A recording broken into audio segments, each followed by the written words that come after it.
अब ये नौकर भी हंसी उड़ा रहा है। बोला तू एक बार मेरे बेटे को बता तो दे।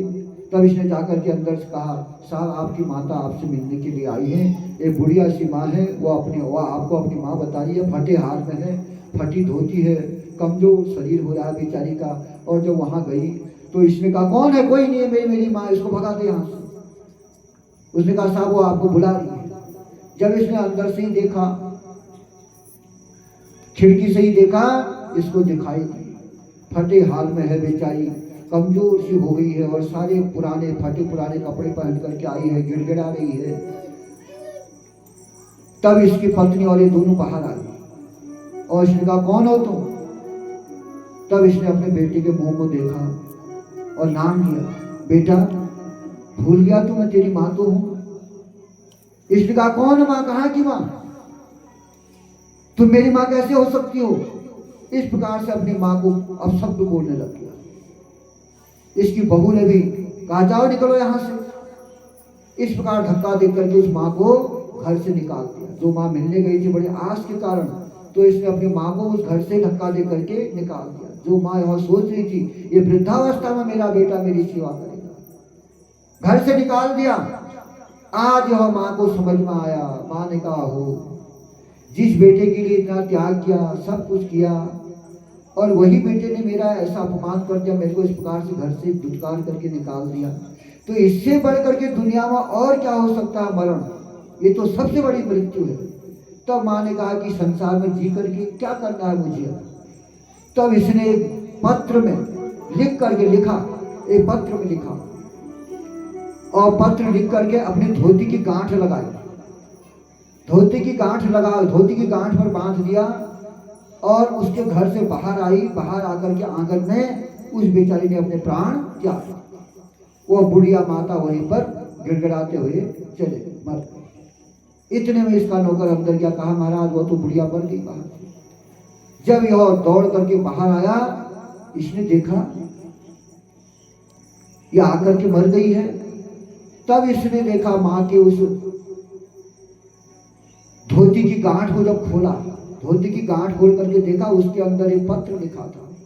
तब उसने लिखा था, माँ ने, बेटा बाल्यावस्था में पोछा लगा करके, झाड़ू लगा करके मैंने तेरा पालन पोषण किया, तेरी परवरिश का मेरी बहुत बड़ी गलती थी कि तेरी परवरिश में मेरे से कहीं ना कहीं गलती रह गई, चूक रह गई, तेरे को अच्छे संस्कार में नहीं दे पाई। लेकिन याद रखना, एक आंख बाल्यावस्था में जब तू पैदा हुआ था तो तेरी एक आंख नहीं थी। उस समय मैंने अपनी आंख निकाल करके तेरे को प्रदान किया था, तेरे को दिया था। और आज जो तू देख रहा है दोनों आंखों से, ये एक आंख मेरी दी हुई आंख है और इसी आंख से तू देख रहा है। तेरे कारण ही मैं अंधी हुई, और जो तू आज मेरे को देख करके घृणा कर रहा है, मेरी एक आंख नहीं, मेरे को कानी समझ करके, अंधी समझ करके मेरे से घृणा कर रहा है, ये अंधापन तेरे ही कारण में हुई थी, तेरे को ही मैंने अपनी आंख दी थी, इसलिए मेरे से ये गलती हुई कि मैं तेरी परवरिश नहीं कर पाई, मुझे माफ कर देना। इतना ही लिखा था उस पत्र में। जब इसने वह पत्र खोल करके देखा, अब इसकी आंखों में आंसू आ।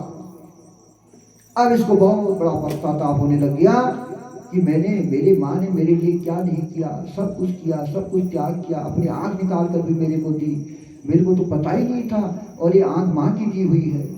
मेरे लिए जो माँ अंधी बन गई, कानी बन गई, और धिक्कार है मेरे को, मैंने उस माँ का कितना बड़ा अपमान किया, कैसे उसको अपमानित करके आज मैं इस अवस्था में पहुंच गया। इस प्रकार से वह बेटा अब बहुत सोच पड़ गया और अपने आप को बहुत कोसने लगा। लेकिन अब तो समय बीत चुका था, अब कोसने से क्या होता है? तो सज्जनों, जब तक माँ बाप जीवित है तब तक प्रेम से यदि तुम उनकी सेवा नहीं कर पाते हो, भाव से उनकी सेवा नहीं कर पाते हो, और मरने के बाद भले आप कितना श्राद्ध कर दो, पिंडदान कर दो, लेकिन जीते जी यदि आपने उनको रुलाया है ना, तो मरने के बाद जब उनको श्राद्ध करोगे तो तुम्हारा मन तुमको कोसेगा, खुद तुम्हारा मन ही तुमसे कहेगा, तुम्हारी आत्मा कहेगी, जब तक मेरे माँ बाप जीवित थे तो मैंने उनको एक गिलास पानी भी प्रेम से नहीं पिलाया, और उनकी सेवा प्रेम से नहीं करी, और आज श्राद्ध करते समय चाहे तुम कितना भी कुछ कर दो, तुम्हारा मन कहेगा अब क्या फायदा, अब देखिए क्या फायदा। जब उनको जरूरत थी तब तो दिया नहीं। सास ससुर की, इसलिए सास ससुर को मत तड़पाओ, माँ बाप को मत तड़पाओ। एक दिन इस दुनिया से चले जाएंगे, जितना उपकार करो, जितना अच्छा करो, वही तुम्हारे साथ जाना है और कुछ भी नहीं जाना है। इसलिए कल को हमको भी पछताना पड़े, ऐसे काम कभी मत करना। गणेश जी ने दुनिया को समझिए, माँ की महिमा समझाई, माँ की महिमा बताई।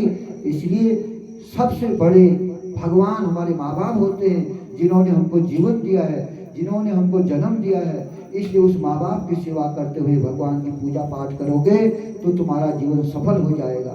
इसलिए सज्जनों, माँ बाप का कभी अपमान मत करो, अनादर मत करो, उनकी सेवा करना हमारा धर्म है। ये गणेश जी की कथा हम सबको बताती है। बोलिए आनंद कंद भगवान की जय। तो आइए माँ बाप की सेवा